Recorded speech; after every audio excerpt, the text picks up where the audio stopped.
Hello. In this section, we're going to talk about the economic revolution that happened in the West. So, to explain this early part of this economic revolution, in a sense, we have to talk about this thing called mercantilism. Mercantilism is a complex idea. To kind of help introduce it, I have this comic. It's kind of outdated. It's kind of cringy, but I like it because it does show us the kind of relationship of how mercantilism works. In the idea of mercantilism, you have the mother country, so this would be something like England, and the mother country exists to be served by its colonies. The job of the colonies is to give raw materials, food, and precious things like gold and silver to the mother country. Right? So in mercantilism, there's this idea that the mother country goes out and looks for profit, looks for wealth by establishing colonies from which you can get things like raw materials, lumber, stuff like that, food, and gold and silver and other precious metals and other such resources. Now, one thing I want to point out is from the perspective of the mother country, this is a good deal. We can better understand, and I'll be pointing to this as we go on this class, why the colonies might not think it's such a good deal, right? In the mercantilist system, the mother country is served, colonies do the serving, so you can understand why colonies might want to, declare independence. So you can understand why the American colonies declared independence against England, for example. To go into a little bit more detail about what mercantilism is, it's basically, like I said, it's kind of an economic theory that wealth comes from colonies because wealth is going to be linked to natural resources, which in its turn encourages exploration. We want money. We want wealth. If you got money and you're a government, you can have a bigger army, you'll be more powerful, people will take you more seriously. So let's go out and explore and find colonies, because in colonies we can get access to natural resources, we'll get wealth. Now here's the other thing about this. There's only so much land. There's only so many places that could be colonies. So there's a limited supply. There's only limited supply of these natural resources to which wealth is linked. So it's what we call a zero-sum game. What's a zero-sum game? In a zero-sum game, you can't compromise. There's a clear winner, there's a clear loser, there's no ties. So if you get a hold of the colony that can grow sugar, you win, I lose. If I get that colony that can grow sugar, I win, you lose. Why? There's a limited supply. If I win, that means someone else lost. You can't take what I have. So basically, you want to obtain colonies to get their natural resources, and they're so important you're willing to fight if necessary. So Europeans are going to get lots of wars over colonies, right? So for example, you can see in this map, there's the English colony, right there, and there's the French colonies right there. Eventually, England and France will fight a war, much of which will be over colonies we call the 7 Years' War. But you can see this will eventually become part of England, or become part of the British Empire. But my point is, these colonies are so important that nations will fight over them to get their natural resources. Now, because of this, colonies are only expected to trade with the mother country, right? Colonies can only trade with the mother country. You don't want someone else getting the resources from your colonies. This is something that makes the colonies upset, because they could maybe sell their you could sell your lumber, you could sell your cattle, you could sell whatever you're making to another country other than your mother country, because it's willing to pay you more, but you're not allowed to do that. You have to sell it to your mother country first. That's why colonies don't like mercantilism. The mother country does. But colonies can only trade with their mother country in this system. So as you can guess, this is going to lead to a lot of competition for colonies and for wealth. So for example, in the Caribbean, there's going to be lots of wars fought over these Caribbean islands. The Dutch and the English will even jump in. Initially, it's going to be the Spanish that come here, but the French will come in, the Dutch will come in, the English will come in. In Southeast Asia, initially, it's the Portuguese that will colonize Indonesia, but the Dutch will come in and kick them out. So you're going to have all this war, all this fighting in order to get access to the colonies, the natural resources, and thus the wealth that they provide. And this seems then like a good place to kind of talk a little bit about capitalism. Right? So capitalism is a word that people often use, but I don't think they particularly think about what they mean when they use the word capitalism. So I'm going to give you a definition of what I mean by capitalism, right? So capitalism is the private, not communal or state ownership of capital.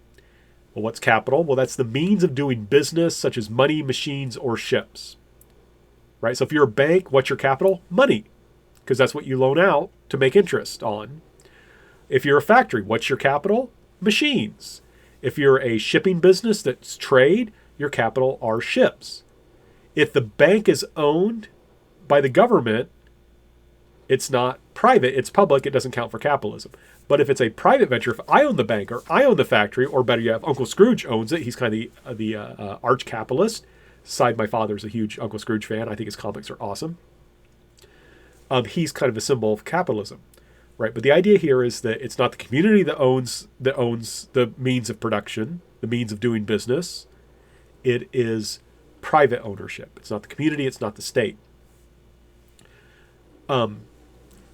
The benefits then of doing business, the profits, that is, accrues to the owner of the capital. So I'm a factory owner. I make T-shirts that cost me $5 to make, and I sell them for $10. I make a $5 profit. That profit goes to me because I owned the T-shirts. I owned the means of production, and I took the risk, right? Whoever takes the risk receives the reward. So there's kind of three major points. Private ownership of capital, the means of doing business. So I own the bank, I own the factory, I own the ship. The benefits of doing business, right, the profits, go to me. That's the second part, right? Whoever owns the capital. So I'm a factory owner, I own the factory, sell T-shirts at $10, I can make for $5, I get to pocket that $5. Why? What right do I have? This is the third part. Because I took the risk. If no one wants to buy my T-shirts, then I go out of business. And that's just it. I can't say to the government, hey, I'm out of business. The government say, yeah, that's too bad. You're a private enterprise, not public. So that's the fundamental idea. Whoever takes the risk receives the reward. So when I say capitalism, this is what I mean. So here's the thing. If you're a capitalist, your goal is to reduce risk and maximize profits. Right? The only danger you have essentially is going out of business because you're not able to make money. That could be because of problems with risks. You know, you have a ship, you send it out to trade, and it sinks and you lose all your money. That's something that can happen. You want to figure out how to reduce that risk so you can maximize the amount of money you get. So if you're a capitalist, how can I reduce my risk? How can I make sure I'm safe? And how do I maximize my profits? Now, I was talking about an economic revolution. What's going to happen in Europe that leads to the rise of capitalism and this economic revolution? And a lot of it has to do with the rise of merchants in Europe. Merchants are going to be increasingly powerful in Europe. Now, here's the thing. In most traditional societies, the politics controls the economy in the name of stability. Right? Politics controls the economy in the names of stability. So let me give you a concrete example. Remember Zheng He? Zheng He, it goes out to trade, or goes out on these major these expeditions for China. Remember, he's the Chinese admiral who goes out on these trading expeditions and to get political legitimacy for the emperor. It would have made sense to keep up those connections because the Chinese could have made a lot of money in international trade. They could have easily dominated that international trade. They could have expanded it even further. It made a bunch of money. But remember, the Chinese government said, nah, we don't need to do that. We don't really need that stuff. Things are pretty stable here. We don't want to bring in ideas or people that could cause instability. So the political rulers in China decided that in the name of the stability, they want to limit economic contact rather than encourage it. So, and this is how most traditional societies works. Politics controls the economy. In addition, the elites will extract much or all of any surplus. This limits productivity and innovation. You may say, what do you mean by that? Well, let me give you a concrete example. Let's say you have these peasants, and they develop a new form of farming that increases crop yields by 10%. Do they get that extra 10% of food? No. What's going to happen is the government or the noble, whoever can tax them, will increase their taxes and take away that increase. So here's the problem. When you live in this kind of traditional society, innovation doesn't often benefit the innovator. In a capitalist society, it does. Right? In a capitalist society, if you come up with an innovation, you're usually allowed to keep the profit that comes from your innovation. You might have to give some of it to the government, but they're not going to take it all. But in traditional societies, what's going to happen is if you develop a new form of farming or some other innovation, if you're low, if you don't have political power, someone with political power is going to come in and take away your profits. Right? The peasant develops a new farming technique, leads to increased crop yield. The aristocrat's going to come in and take it. So obviously that's going to limit productivity, innovation. Why work hard? Why try and develop new ideas, new inventions, if someone else is going to profit from your hard work? It doesn't make sense to do that. What's going to happen is in some parts of Europe, economic and political freedom will be increased. And what that means is that trade and merchants can become more important, right? In a sense, Europeans will have increasing freedom to engage in trade and to make money from that. And government's going to let them do it. And that lets merchants rise in importance. And that leads to an economic revolution where people start to recognize, oh, maybe trade is a good thing. Let's have lots of trade. It's not that people in the past thought that trade was a bad thing. They didn't. But the key thing here was trade was really below politics, and politics tend to emphasize stability over trade. What's going to happen in Europe is European governments going to start to realize, oh, if we work with merchants, we can both win. What do I mean by that? Merchants are going to increasingly become wealthy allies to kings. You're going to have these merchants that get all this money to become wealthy. Kings can get taxes from those merchants. They're not going to tax it all away, but they're like, well, hey, this merchant is making the economy bigger, right? That can get me more money. And you know what? I'm involved in a war. I really need some money quickly. This merchant will loan me money. So in a sense, there's this realization that a bigger economy has increased tax revenues without actually raising taxes, right? So states will want to encourage business without taking it over, right? States will want to encourage business without taking it over. I say this is complex, and this is something I struggle to get my head around because I'm not an economic historian. But the idea here is this. In Europe, there was a realization that merchants are your friend. Innovation is good. It might make things a little bit unstable, but if you can control that instability, it can really make you powerful, right? Merchants, they can help you in the short term by just loaning you money. You can often extract some of their wealth as taxes, just don't take it all. And if you encourage them, if you create a favorable business environment, tax revenue will go up without you even actually raising taxes, right? 10% of $1 million is more than, or is less than 10% of $5 million. I'm sorry, let me start over. If you have an economy that is worth $10 million and you tax it at 10%, you get $1 million. But if you can grow that economy to $100 million, you can keep the tax rate the same, but now you get $10 million. So by encouraging business, by encouraging states, by encouraging business, there's this realization by the government, we can become more wealthy and more powerful.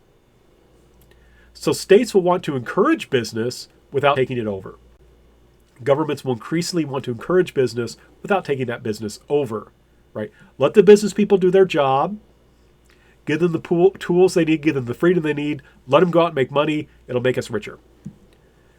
And in particular, what you're going to see with this idea of mercantilism is state support of companies to go out and explore and trade. It is expensive to go out and explore. It's not cheap. It's very difficult for a person or even a group of people to get the money necessary to explore. So it's going to need state support to go out and explore and trade. But governments are interested in encouraging exploration and trade, right? Because the theory of mercantilism states that when you get access to a colony, you get all this wealth. So you're going to have this partnership between the government and business. So there's kind of a shift. In a lot of countries, politics, the government dominates the economy.